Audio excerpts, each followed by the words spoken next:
What I have stressed since I was elected governor is that we need to build the new Virginia economy. I inherited a very large budget deficit. I am proud to say now we just had the largest surplus. You got to remember, we have several great assets here in Virginia. We have the deepest port on the East Coast. I've just announced 4.2% unemployment here in the Commonwealth.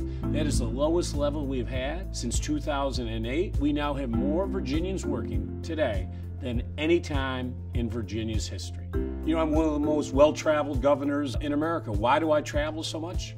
81% of the economic growth between 2015 and 2020 will occur outside the United States of America. So I'm going where the customers are. We just went to India. We were able to structure a deal and sell Virginia apples to India. That's historic. It's the first time it's happened. That's what we're trying to do, is to go out, sell our products abroad, bring new businesses in, building that new economy. You cannot build a new Virginia economy if your infrastructure isn't working. On 64, I've broken ground from Williamsburg down to the Hampton Roads region that will be able to go from Williamsburg up to 295 here in Richmond. I've just announced new lanes on 395 to add an 8-mile stretch for those in Northern Virginia, for the first time to go all the way to the district line on our new dynamic tolling lanes, in addition to dealing with the inaction inside 66.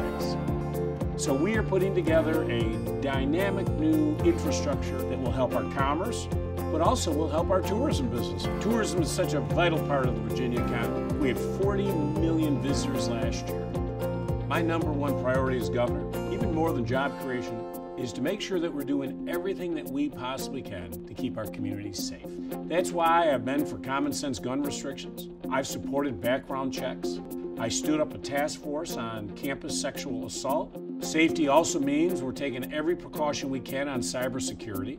Listen, we have 800,000 veterans in Virginia, nearly 10% of the population. That is a tremendous honor, but it also comes with a tremendous responsibility. Virginia was the first state in America to functionally end veteran homelessness in our state. I want our children, our students, our families, all to feel safe here in the Commonwealth of Virginia. And I want every Virginian to know we are going to do everything we possibly can to make us the safest state in the United States of America.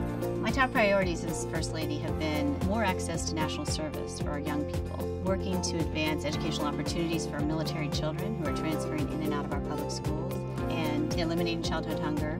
There are now 100,000 children in Virginia that now have access to a healthy breakfast that didn't have it a year ago. We know that children being well-fed and nourished and healthy and ready to learn every day is important. It really is a big piece of our administration's vision for the importance of education, the importance of developing a workforce so that the future of Virginia is secure. We want our students critically thinking, cognitive reasoning process going on.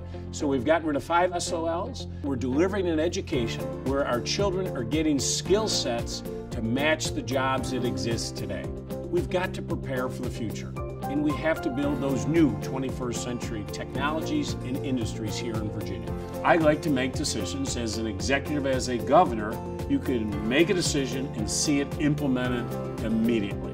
And that's why I love this job, because you can help so many people every single day.